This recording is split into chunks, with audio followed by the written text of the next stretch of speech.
bringing you the truth, or something like the truth. This is the Bottom Line Podcast from 100.7 The Score. I'm Mike Hebert, owner of Cantex Roofing and Construction. Every day is game day, and we'll get it right when it comes to your roofing, construction, windows, and mirrors. Call Cantex Roofing and Construction today. Together, we are one serving you. Hey, what's good? Happy Monday, good afternoon, and welcome.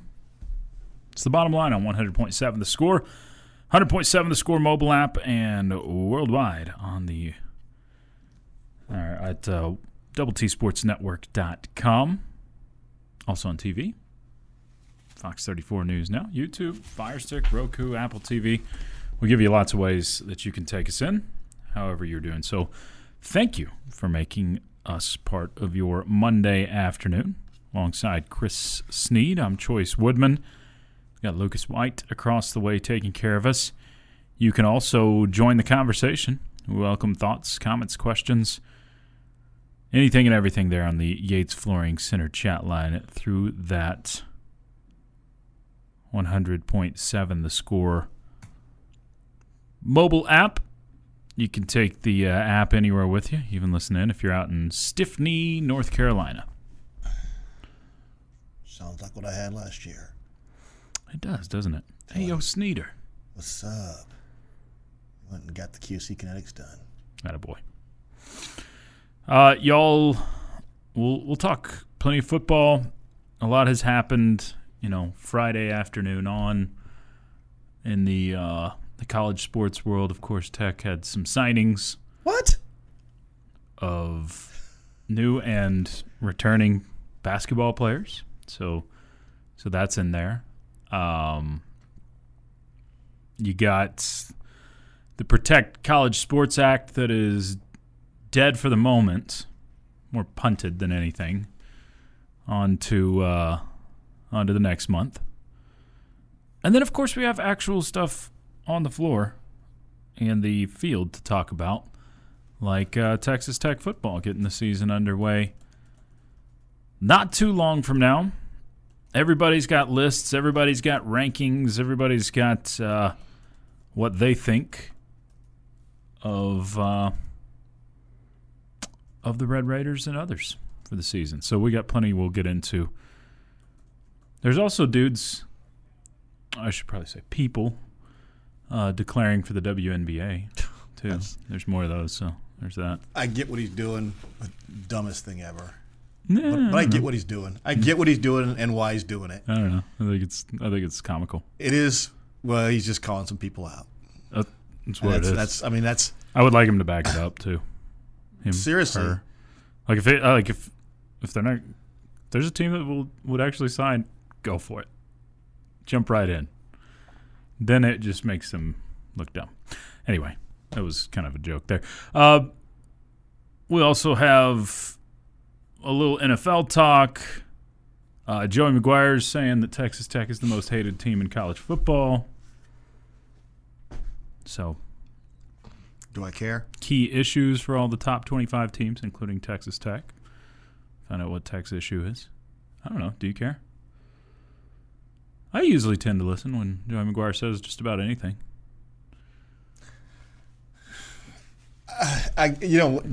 Joey says it. I mean, I'm not denying it, but why are you the most hated team in college football right now?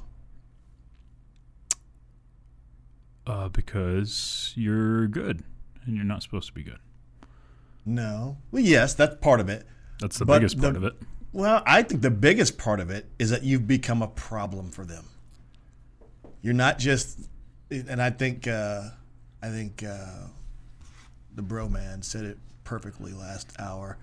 You're not the little plucky story out, the lovable losers out in West Texas anymore. What? All of a sudden, you're beating Georgia and Michigan for recruits. You're getting guys that used to go to Alabama that would come. Bryce Pollock, when he entered the transfer portal, you know where he probably should have landed? Bama. Yeah, that's the kind of guy that ends up at Bama. Or Georgia. Mississippi State player, yeah. But where did he end up? He ends up at Texas Tech. Yeah. That guy, You're right. That guy doesn't ever get out of the confines of the SEC. most of the time in the past. That is accurate. The fact that LSU and this whole Jalen Brewster thing is still going on, and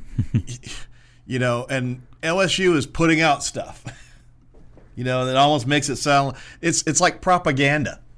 Yeah. He had a great time on his visit. Yeah, they have a great time on every visit. Wait a second. Propaganda in the SEC? That's never happened before. So, how's your weekend, man? It was. I went to the Lace Up 806 this weekend. Okay. Which is fun. I got to hear Coach McGuire. Always good. Out there, and Coach Stone. He gave the warm up talk, and it was. Let's go. It was fun, and enjoyed the time. It was hotter than blazes out there, but I still had a good time. But I encourage anyone, if you have a chance to go to a thing like that, support communities and schools. It was awesome. Bought a raffle ticket for a chance to win a Jeep. Okay. Did not win. I had a 1 in 490 chance to win. I'm sorry you didn't win. Did not win. I was rooting for you. No, you weren't. Retroactively. Yeah, I would. If I'm not in the raffle, why wouldn't I want you to win it? If I had won the Jeep, I'm not sure what I was going to do with it. You would have sold it to me. Nope. And it was a great deal. It was not a raffle of here's a lease for a year. It was not one of those. This is like years to own. You gotta pay the taxes. Here's your new Jeep. Here's your $3,600 in taxes, title, and license, stuff like that. No, this was yours, free and clear. They were paying the taxes, everything. You were driving that thing home tonight. Why didn't you win it for us? Well, that could have been the Bottom Line's Jeep. I can tell you, the winner's not very far from here right now. Chuck, you won it? No. Not a little farther away. Several blocks down the street. Chuck, this laces. Does Chuck even own a pair of tennis shoes? I don't know. I've seen Chuck I've seen him in the some loafers, the slides, the flip and flops. And then that's it, right? And that's Yeah, I don't know that. He may. You know what? I've seen him in one pair of tennis shoes. He may own some sneaks. It's not often he wears them. Nice guy like me. My question: which sneaks am I going to wear? Right.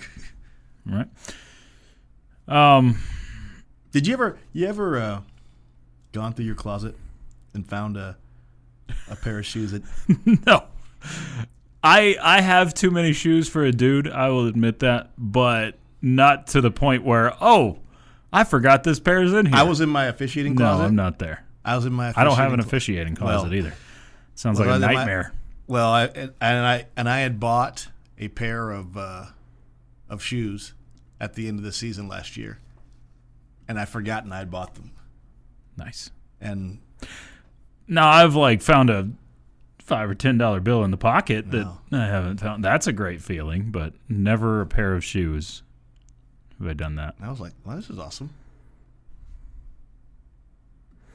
I went to a concert over the weekend. That was pretty good. What'd you go see? Oh, you went to go see the. Hey, how was the Sphere? BSB.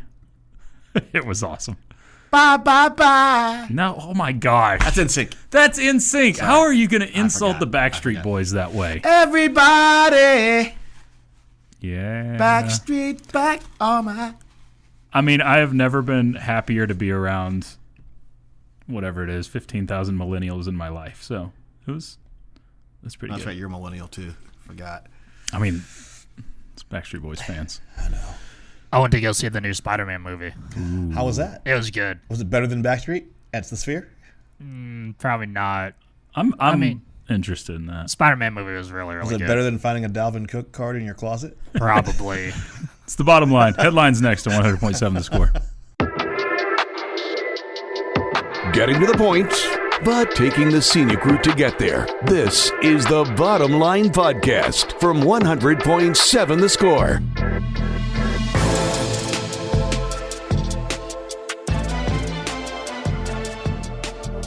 It's a Monday afternoon on the Bottom Line. 100.7 The Score and the 100.7 The Score app. Chois, Woodman, Chris Snead, yours from the First United Bank studio. Y'all keep your thoughts, comments, questions all coming in on the Yates Flooring Center chat line. Let's see. This one says, Bullfighter says, hey, Snead, you should drunk buy me a suite for the Rangers with a drink package. do it. No.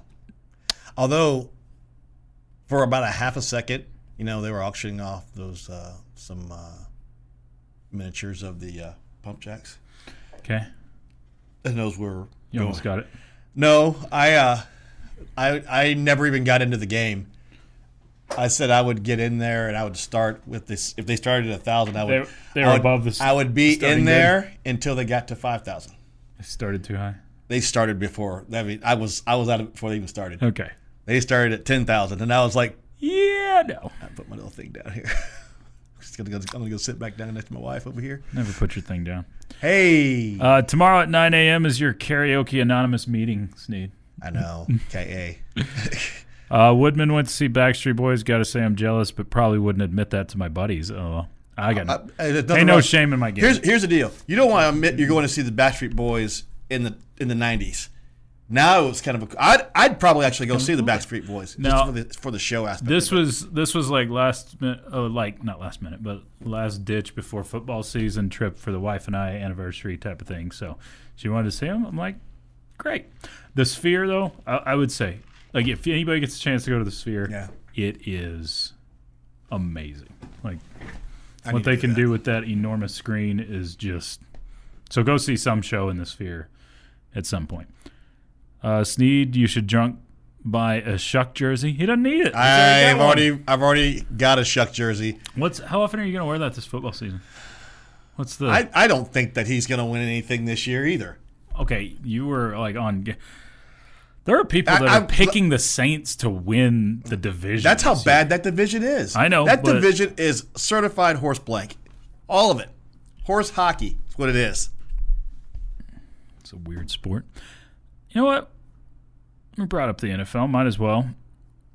Here's the first head coach fired odds that are out in the NFL now. I hate to put that on a guy. I mean, someone's going to lose their job, and someone always does. Oh, yeah. Who do you think is the... I don't even know who the head coaches are right now. Well, you could just give the team name. You know who the teams are that are usually the usual suspects. I came to a realization, and I was sitting there on Sunday morning, and I said to my wife, I said, Sue, I just had an awful thought.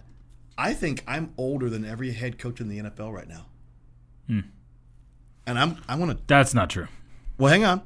Bill Belichick's not there anymore. You're not older than Mike McCarthy. Oh, he's right. He's back. Oh, hang on. Who is the oldest coach? Mike McCarthy is the Steelers coach. Yeah, that's right. I forgot he's back in there. Right? Surely you're not older than him. Mike McCarthy.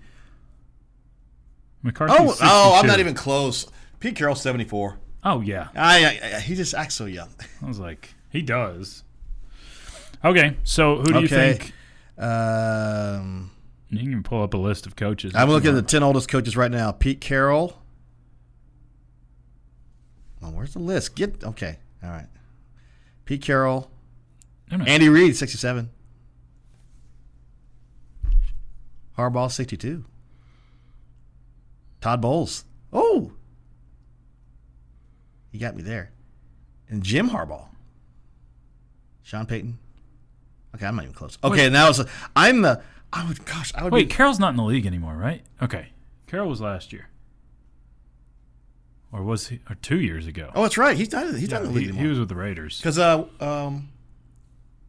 what's his name? The dude, the Denver Broncos OC, is the Vegas coach. Clint Kubiak. Kubiak, right? Kubiak, yeah. No. So Andy Reid's the oldest coach in the league now. So who do you think? Oh my! And John Harbaugh's with the Sean Payton, 62 as well. Todd Bowles. Yeah, you're fine. Dan Quinn, 55. I'd be the sixth oldest coach in the league if I was a coach. So the next NFL coach fired, which would be the first for this season. Dan Quinn. Why'd you push your mic away? I don't know. I was like, he's like, I don't want him to hear this, so I'm going to speak like this. Dan Quinn. Dan Quinn is number 6 on the list at Washington. I think he's a show us year. Brian Schottenheimer for Dallas is higher on the list than Quinn. Why? He just got there. I don't know. He's 10-1 odds. I guess if the Cowboys have a terrible season, he can be a scapegoat. Because the front office hadn't done jack for the Cowboys. Aaron Glenn. Aaron Glenn's number one. Yeah. You can almost always put the Jets or the Browns coach if they've been there more than a year. You can almost always put them towards the top of this list. Aaron Glenn, David Bailey's new coach, is 2-1 odds to get fired first. Pretty heavy favorite. Well, Todd Bowles is second in Tampa Bay, 11-2 odds. I wouldn't bet that one because this is a year that Baker Mayfield feels disrespected, and we know how well he plays whenever he feels disrespected. So I wouldn't bet Bowles is going to be the first fired. This is a guy who's hung around and hung on to a Super Bowl appearance for a long time and done kind of squat since then. Zach Taylor is third at Cincinnati. Oh, wow. I mean, he's been there for a long time, and they haven't done much. There's a lot of early promise there. The third guy, or the fourth guy, I don't even have a clue how to say his last name. Shane something at Steichen? Shane Steichen. Steichen at Indianapolis? Yeah. Okay. That guy was like a... Plus 750. He was a coordinator. I mean, they're all coordinators, but wasn't he like a special teams coordinator? Sure. I'll take your word for it. Nick Sirianni's tied with Quinn at sixth on the list. So three coaches from the NFC East in the top six. Mike Vrabel, even though he was in the Super Bowl last year, is at 7. That one's got to be based on off the field stuff. Kevin O'Connell I guess that would be 8. Kevin O'Connell at Minnesota is 9, and then Dan Campbell in Detroit is 10. The least likely coach to get fired, 2 tied, Mike McDonald, Seattle, Sean McVay, L.A., which are probably the 2 Super Bowl favorites. Yeah. Shane Steichen was Eagles OC. He was with the Chargers for a long time before that, too. Yeah. I don't know why I thought I didn't really like the guy. He's kind of a jerk store. Someone says, Shuck or Snead, you should pre-order your Shuck All-Pro jersey. If Shuck makes the All-Pro, it shows – not All-Pro. If he makes the Pro Bowl, it just tells you how bad quarterback it shows play. You how easy it is. I mean, homeboy from why can I not think? Shaduar. I kept wanting to say Shaduar because I've said it wrong so many times. Shadur made it, right? He was one of the It was a replacement of a replacement. I know, but the fact that he's able to that's the thing. in the Pro Bowl last year is the joke of it all. It's almost like, because now it's not even a game anymore. Now it's just basically show up and do some stuff. Some drills. But guys are opting out of it so that other guys get named to it because they get their Pro Bowl bonuses for that. Yeah, they get the bonus. Which is really weird that guys get Pro Bowl bonuses, and I'm sure some guys get the All-Pro team, which is actually an All-Pro team. That one is the real All-Star team, the All-Pro And yet team. no one ever seems to talk about it. Yeah. I mean, do we have a list of last year's All-Pros that we all got excited about? But when the Pro Bowl list comes out, we're all, hey, someone's a Pro Bowler. Yeah. Which is a glorified game of tag. Used to be. It's pretty well what it is now. All right, y'all continue to bring in thoughts, comments, questions, whatever you have on the Yates Flooring Center chat line. We welcome it. This is The Bottom Line on 100.7 The Score.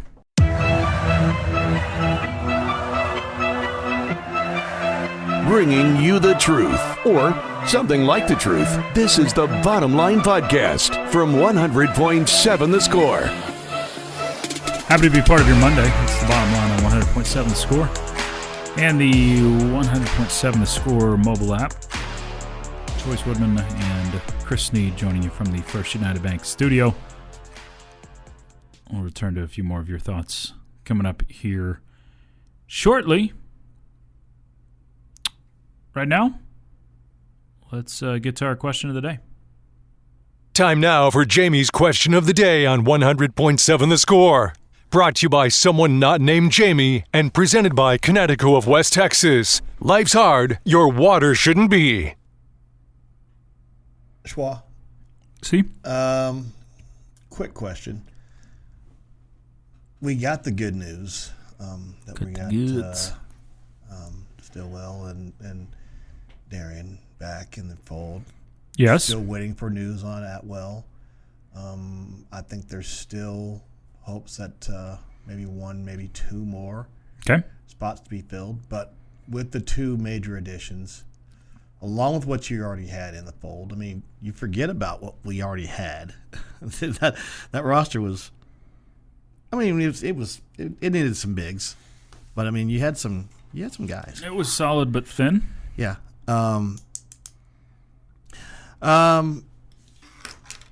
Projected by many, Jeff Goodman. What's his name? The other dude, John Rothstein. Yeah, John Rothstein. Rothstein has you at 9th. Yeah, I think Goodman had you 5th. Goodman had you 5th. Yeah, I think, which was more of a projection, expecting things to happen. Now that you like this. Definitely that was before we knew Stillwell was in the offing. I believe you're correct. Yeah, I think that was when it was. Now was Stillwell in the offing, and I really think that was just with Darian Williams. Yeah, because I don't even think Atwell was involved in that conversation yet either. So let's just go ahead and project to the good.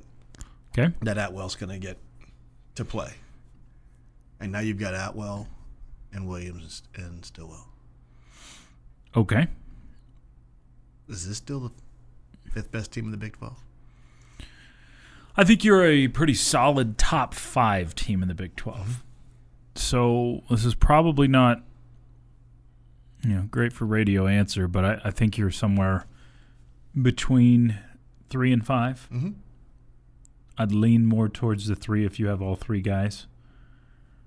But 3rd place in the Big 12 it's a pretty good team. Is typically a national title contender. Yeah, pretty good team. I'm not saying you're going to win it all, but you're in contention for it. Pretty good. If you've got all 3 guys, heck, just with the 2, I feel very comfortable that you've turned into a top 5 team in the Big 12. Again, top 5 can be a 3 or 4 seed. Just 5th place could be a 3 or 4 seed in the NCAA tournament. So I'm saying can be. It's not exclusive to that, but I just think this is such a interesting time in college basketball, because you did go from looking like, this is not it's going to be a little dicey. It might be a team that's just trying to make the NCAA tournament, and you turn that around and you'll be a team that's expected to go deep, trying to get to the 3rd weekend. Yeah. I expect, my expectation is to get to the 2nd weekend with the roster you have now. Yeah, and could only get. I mean, now you've got a few bigs now. A Kintock and the other young man. That's a redshirt freshman. You're young at the post. Salud. However, when Toppin comes back, he's going to be a force. Mm-hmm. He changes your offense, and it'll be interesting to see the way he integrates back in to what is already a team that's already starting to develop chemistry, because he's going to take minutes away from somebody that's been playing and developing that chemistry. And you have no choice but to take those minutes away because that's an All-American type player that you get to add. It's like a trade deadline pickup for the Red Raiders. Evelina, what say you? Do you think this is a top 5 team now? If you get Atwell, I think so. See, I think Atwell's the key that makes you like a top 3 team. I think so too. I mean, this league is still absolutely loaded. Yeah. You notice we didn't say a top 2 team because because this league is absolutely loaded. Houston, by and far and away the best team in this league. I don't know. Arizona's up there too. Arizona's pretty good. Kansas, I think I put Arizona ahead of Houston. I don't think there's a really, by and large, big difference. Yeah, with what Houston lost last year, I think the pieces they have and what Arizona's got coming back. Woodman. I'll take that over Waco Woodman for sure. It's got a better ring to it. But yeah, those two I think are the clear-cut top two still. Mm-hmm. And then it's a mixture of Iowa State and Tech, obviously. I think TCU's loaded up pretty good. Gosh. I know. BYU again. BYU is probably – yeah, I'd probably put them ahead with Robert Wright. Yeah, they went. I forgot about that cat. You feel like you lost the number one overall player in the draft, and Saunders getting injured like he did. All those teams mentioned before I got to Kansas too, and that's still Kansas. By the way, they can decide to return to. Has the new Big 12 done anyone more dirty than Kansas in basketball? Probably not. No. I mean that is a team that just used to just like, hey, we're going to go ahead and just put the 2025 banner up here. Kansas is one that's interesting because it coincides with making it a tougher basketball league. Mm-hmm. But also, Kansas basketball is affected the same way Alabama football is with the transfer portal. Yeah. Used to, they could just go get all the top recruits. Whoever they wanted. And if there was a great transfer player, they'd go get him too. Just walk over and say, hey, I'm Kansas. Used to, that's how this would work. But Kansas basketball has been hurt as much. Bill Self, probably still an old school approach. Mm-hmm. They're not bad. It's just not. It's not 14 in a row like they wanted. They're not used to Texas Tech once again being able to show up and say, "Hey, what do you say?" But Arizona's right there too, where Arizona can come in as at least semi blue blood and say, "Watch out." Mm-hmm. And then Houston has been knocking on the door for ever, but they're right there as a Final Four team several times.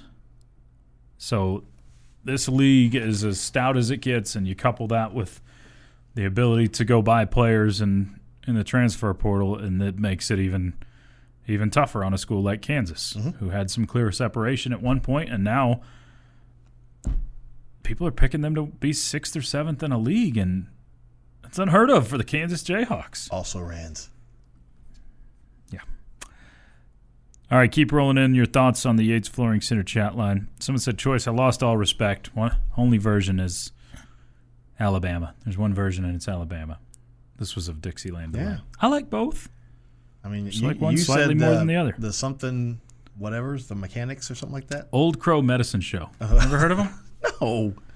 What makes you think that I would have heard the old show Medicine Crows? Old Crow Medicine Show. And because you listen to country music. I listen. This is more folky, but yeah. So you folky? I'm out. Whatever. Yeah, I'm out. All the way out. Folk music's some of the best music there is. Johnny Cash's folk albums. Did you just start playing the Old Crow Medicine people? This is not. This is not even close. Sorry, I got distracted. What the heck is this? I'm trying to think of what this is. I feel like I'm getting it. I feel like John Facena's going to come on with an old school NFL highlight. So, Old Crow Medicine Show. Have you heard of Wagon Wheel by Darius Rucker? Yeah. The original singers of that song is Old Crow Medicine Show. Okay, great. And theirs is way better than his. Really?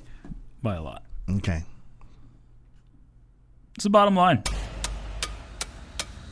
Bringing you the truth, or something like the truth. This is the Bottom Line Podcast from 100.7 The Score. It's Monday afternoon. Bottom Line hanging with you from the First United Bank studio. Alongside Chris Snead, I'm Chois Woodman. Lucas White across the way, as is Evelina. Y'all keep your thoughts coming in on the Yates Flooring Center chat line. Snead, Lucas, Evelina, fine listening audience. I'm telling you today that we can deem it a successful season for Texas Tech football if you do exactly what you did last year. You can take the same path, have an 11-1 year, win the Big 12 championship, and lose in the college football playoff quarterfinal, and it will still be called a successful season. Tell me I'm wrong. I think you're wrong. I think just from the court of public opinion, there's an expectation that there are no losses on the schedule this year. Okay. And, and I think you would have said that last year. You're favored in every single game. Yeah. Well, I'm perpetuating that as much as eventually. anyone right now here on August 10th. Today's the 10th, right? Today is the 10th. Yeah. August 10th, 2026, that there are no losses on your schedule, and I'm not sure there's a team within 2 touchdowns of you. Going into a season. Going into this season. We haven't seen a snap. Now, tell me, after 3 weeks, that all could change. Opinions are allowed to change, but I'm talking about right now. This moment, right now, as we sit here at 2:33 on August 10th, I don't see a team that's going to be within 2 touchdowns of Texas Tech this year, and that is including the championship game. Okay. And so, if you were to go 11-1, that means you have a disappointing loss somewhere in your season, and if you come back and win, I think you still are happy. You're going to be excited, but you haven't done anything. You haven't charted any new ground that you haven't been to already. And to lose in the first round really the second round of the college football playoffs would be another disappointment because you still haven't accomplished anything you hadn't already done before. So, I think you're wrong. Lucas? I think your statement's a matter of opinion, but I think It is. Yeah, I know, but I think you're wrong. Your opinion is wrong. Well, here's It's what fair. I'm saying. Going undefeated would be great, having a first-round bye, but prospectively, I think a lot more people would want, I don't know how you do this going undefeated, but having a game in Lubbock. That's the hard thing. Is like, Yeah. fairly, you should not have a game in Lubbock if you go undefeated. Yeah. Like, if we're being fair.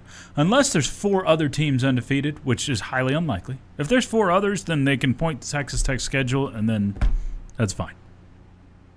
But, yeah, I'm with you. It's hard to do. Yeah, so it's one or the other. You're either going undefeated and you're getting a first-round bye, and you're going to Dallas, Miami, or Atlanta, or one of those big stadiums, or you have 1 loss and you're playing a home game first round in Lubbock. That I know a lot of people would override that 1 loss just to have a first-round playoff game here in Lubbock. So with what you're saying there, does it make it successful if you end up losing in the quarterfinal? Everything I said there, 11-1 Big 12 championship, but you win a playoff game in Lubbock first and then lose in the quarterfinal. I think it changes everything because now you've won in the CFP. Which is crazy, right? It's crazy that that's what. CFP. The difference is you have a W in the CFP. I'm with you. It's crazy because you're getting to the same spot. Mm-hmm. That's how you got there. But the feeling of it is just the optics, the feeling, all of it. It just feels different. Now, there's going to be some people that will still say, you can't compete with the big boys because if you're playing that first round game, most likely you're playing in Lubbock and playing against a team you should beat. Technically. Most likely. Like if it was once again, if those are most likely. If the playoff committee just decided to flip flop Oregon and Texas Tech last year, if they're like, we still think the Big Ten's tougher, you're playing James Madison in Lubbock, and you should do what Oregon did to them. You should. In fact, I would expect it. So now the most likely Group of 6 candidate this year looks like Boise State. They look like they're going to be a strong. Very, very strong team out of the Pac-12. Probably. There's a handful of teams, but I'd say Boise State's probably at the top of that list. So, yeah, it does feel like... Is Retzlaff still at Tulane? Is who? Retzlaff? Did he graduate last year? He graduated. Wait a second. Does he get the 5 for 5? Fair question. I don't know if he had already redshirted, though. Yeah. Actually, is he back? Yeah. Is he? He might be back. A lot of people are on Tulane as the other team to watch out for. He's not back? Okay. Hang on. He got drafted by the Seahawks. There you go. No, he went to minicamp with the Seahawks. He went undrafted. Is he still at minicamp? Don't know. Camps are going on right now. Yeah, try out, received an invitation. Well, he can obviously come departed back. without a deal for a future roster spot. Also went to minicamp with the Jets. Jets. Jets. So, Sneader. Yes. For those that disagree, like y'all are with me, it does feel like the next answer is winning a game in the college football playoff. Yeah. Like, even if you go 11-1, if you win a game in the college football playoff, I think most would say, okay, that's the successful season. Even if it is a game in Lubbock or a road game, if you ended up losing 2 regular season games but found a way to win on the road, I think that's the answer for a lot of people. But I'm coming from a place, Snead, where Big 12 championships just don't grow on trees. I don't want to turn into a 2014 Texas Tech baseball fan with this football team. I don't want to. And it's not the same because I've lived through plenty of muck with Texas Tech football. But I'm not going to sit here. If you go win another Big 12 title this year, I'm not going to sit here and say that's not a successful season. I mean, you're not wrong. But, I mean, you can already kind of see. I know how a lot of people will think about this. View it. If you want to know the answer, watch what happened over there at Tracy Sellers Field this year. You did exactly what you did last year. Sure you did. People feel a lot less excited about how you finished this year than you did last year. Now, granted, you went to the final game last year. This year you got swept in 2. Mm-hmm. But you got to the championship series again against Texas. And you did everything you were supposed to do. You won the Big 12 again. You did everything. You hosted in Lubbock. You hosted the Super Regional in Lubbock. You did all those things. We want to hear your thoughts. What constitutes a successful season for Texas Tech football in the year of our Lord 2026? Because I think it does vary per person. Your answers. Obviously, the ultimate success is winning a national championship. I think if you got to the semifinals, most would say that's absolutely a success. There's different routes, different paths. What if Snead, here's one more caveat to it, what if you go 12-0 and still lose in the quarterfinal? Because you were saying that you shouldn't lose a regular season game. What if you go 12-0 and lose in the quarterfinal? I think there would probably be the same feeling because if you go essentially 13-0, you've done exactly what you were expected to do. At this point, that's exactly what everyone expects. Now, you're saying that everyone's healthy. You hadn't played anybody. You but hadn't here's seen anybody the catch. else play. Here's the one thing that doesn't change from year to year. You're still, in that scenario, going to have to sit out and not play football for a month. So if you haven't learned from it, because it looks like Indiana did learn from it. Actually, Indiana didn't sit out a year or sit out a month until the second year. But we got to figure out. We've got a 1-7 record in those scenarios. Yeah, and it's starting to become a self-fulfilling prophecy now for those teams. I want a game in Lubbock. I do too.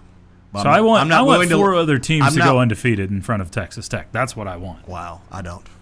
So Tech can go 12-0 and play a game in Lubbock. Bring it. Those group of 6 schools scare me to death. It's the bottom line. Most interesting facts of the day up next on 100.7 Score. Getting to the point, but taking the scenic route to get there. This is the Bottom Line Podcast from 100.7 The Score. It is time for the most interesting facts of the day, brought to you by Dos Equis and the most interesting man in the world. I'm going to start off the facts with some news I missed during our headlines. I'm sorry to these 4 individuals. Pro Football Network has put out their All-America preseason team. Oh. More All-Americans. 2 first-teamers, a second-teamer, and a third-teamer for Tech. Okay. That is Terrence Carter and Bryce Pollock on the first team. Love it. A.J. Holmes Jr. on the second team. Okay. And Adam Trick. First time I've seen him on a preseason All-America list. I'm really anxious to see your 2 edge rushers. But we'll get into that in a moment. I am too. 2 starting edge rushers, because I think you got some decent ones behind them as well. Snead, did you know the Boston Tea Party in 1773 destroyed 92,000 pounds of tea, which in today's money would be $1.7 million. Wow. That's a lot of money to toss away. But it was for the greater good. It ticked off a lot of Brits. Snead, did you know the witches in Macbeth didn't actually use Eye of Newt? It was just the ancient term for mustard seeds. Oh. That's disappointing. It's not near as gross. Yeah. Snead, did you know there's a town in Scotland, once a year a man, a.k.a. the Bury Man, will dress head to toe in plants, specifically spiky burrs, and walk around for 7 hours drinking whiskey. The ceremony has been going for hundreds of years, yet no one remembers the reason for it. The meaning of it is forgotten. That's the best kind right there. This Why year's do we even do this? Don't know. This year's event happened this past Friday. We just do it because this guy Edinburgh, shows up every year, and we all get mollywopped plastered. This dude is literally dressed in spiky burrs. Wow. What in the world? Well, if it's not Scottish, it's crap. Well, how is he drinking through that thing? Well, He's covering like his face up. Very carefully. Yeah, that wouldn't be a fun thing to do. Snead. Yes. Did you happen to know AT&T Stadium in Texas, where the Dallas Cowboys play? Yes. And of course, where World Cup was held, uses more energy on game days than the entire country of Liberia. Ooh. That's probably not something you want to put out No wonder there. Reliance a sponsor. I'm kidding.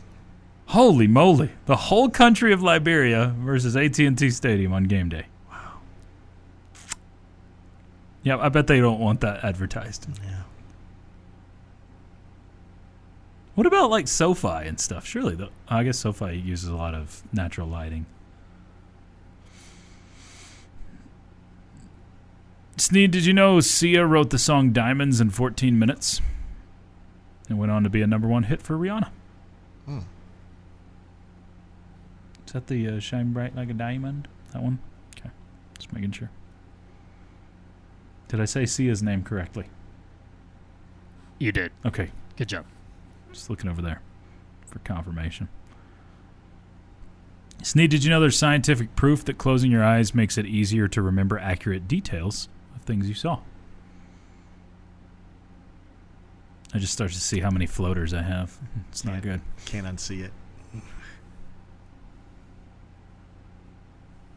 Snead, did you know there are more than twice as many corporations in Delaware than people? Really? Delaware has a very friendly corporate tax laws. So a lot of businesses incorporate there, even if they don't have any real physical presence there. Delaware is home to more than 2.2 million business entities and only has around 1 million people in population. Delaware is just a large national park, let's be honest. How about that? Maybe I should incorporate the Snead Legacy Group there instead. Look at that. Based out of Delaware. Yeah. And Snead, did you know a rabbi named Tobias Geffen is the only known non-Coca-Cola employee to view the secret formula? Really? Coke allowed it back in 1935 so they could get Coke certified as kosher. Well, there you go. That's cool. Awesome. Naturally, they only did it on the condition that Tobias never shared the formula with anybody else. And he's a rabbi, so he can't lie or cheat it. All right, back to the chat line. Thomas says, my girlfriend is in kinesiology, and she has so many textbooks. When her books are ready for pickup, I am the one who has to pick them up because she's at work. I also thought books were ancient, but maybe not. There you go. You know, so it's still a thing. I think Shelby did have some textbooks. So apparently I they're know not she's got one completely obsolete. riding around in the back of her Jeep. Yeah. T-Money 806 says, how many points does Tech score in the third quarter in the quarter round loss? LOL. If it's 20, then that's something Tech's never done. I mean, he's not wrong. You're not wrong. It still won't feel like progress unless you win the game necessarily. But again, remember, I'm not going to slough off Big 12 It's not that you played a poor game against Oregon. Oregon's defense shut your offense down. I think you played. I think you played poor offensively, and they played great defensively. Yeah. And that turns into. They a were shutout. able to take away the key weapons that you had. They bottled up Barron. They took Terrence Carter away, basically. Look, and they shut down the run game. What's hard about it? Again, college football, all about perception. Mm-hmm. And the perception is that you got whipped in 23-0. And the reality is it's 9-0. Yeah, this was a really close game, even into the fourth quarter. With 9 minutes to go in the fourth quarter, it's 9-0. But that's when I got up and I said, when we turned the ball over. I mean, what you could have done there, Snead, is you could have played the Tommy Tuberville card, where we just don't want to lose by that much. We're going to make this look better than it did. Yeah. Tommy Tuberville used to do that, and it would drive me insane. Yeah. Where you're waving the white flag in fourth quarters of games. Oh yeah. Mike Leach didn't give a dang.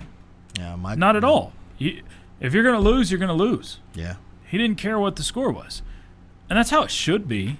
But instead, college football is built off perception, and the perception is that you got whipped in that game. If you could have lost that game 9-0. You could have lost that game 9-0 if you wanted to do that. Yeah. If you wanted could have to punted just that ball decide away both times to run the ball and run clock in the fourth quarter, because you were stopping them just as much. I mean, their All-American quarterback didn't have a great day. No, okay. You made him look pretty pedestrian. Pedestrian with a capital P. Unfortunately, they made your quarterback look whatever's below pedestrian. It's true. Bobby Hot Dog says, how about we just win them all? Motto for this year needs to be make America mad again. I'm Bobby Hot Dogs, you and me. Hey, let's piss them all off. What do you say? What do you say? Double rods to the whole college football world. We can back up what Joey McGuire says, that you're the most hated team in the country. He loves it. Hate us. They can laugh at all our trophies while they watch us on TV. Hopefully there's multiple trophies this year. Yeah. Last year you got one. This year, I'll take another. I would take another. I was really looking forward to that bowl of oranges being in the football building. Me too. People pay, that ends up costing teams quite a bit of money because you have to put fresh oranges in that. If you upkeep and have to do it every week. I say quite a bit. Do you have to keep? Is that like a rule? No, but I think if you want to keep the oranges in there on display, you're having to put. I figured I was going to get some petrified oranges or something like that. But surely you can just take those out every week and be like, okay, these are about to go. Let's throw these in the budget. Got a guy. This guy's just got a budget, just showing up there with fresh oranges every morning to fill their 12 orange bowls. Yes, they do. Really? Yeah, they do. Stop that. Yeah, that is. I don't know if OU does. I don't know if school does that. Spends. I don't know if that's dollars in oranges. Awesome to hear, or the dumbest thing I've ever heard in my life to spend money on. But okay, at least go hand those out to a homeless guy, or to give it to the families of coaches or whatever. Just make sure they don't. Can you see the guy budgeting this? Hey, stay with me on this. I need $36,000 to replace the oranges and the Orange Bowl trophies every year. Stay with me. Does sound kind of stupid, but still kind of awesome. College football. Have a great rest of your day, Snead. Yeah. Everybody out there, y'all have a great rest of your day. You can head over to 100.7 The Score. Head to Double T 97.3 for Tech Talk. For Chris Snead, Lucas White, Evelina, I'm Chois Woodman. Spin the bottom line on 100.7 The Score. This has been the Bottom Line Podcast from 100.7 The Score. Go to 100-7thescore.com for more from the Double T Sports Network.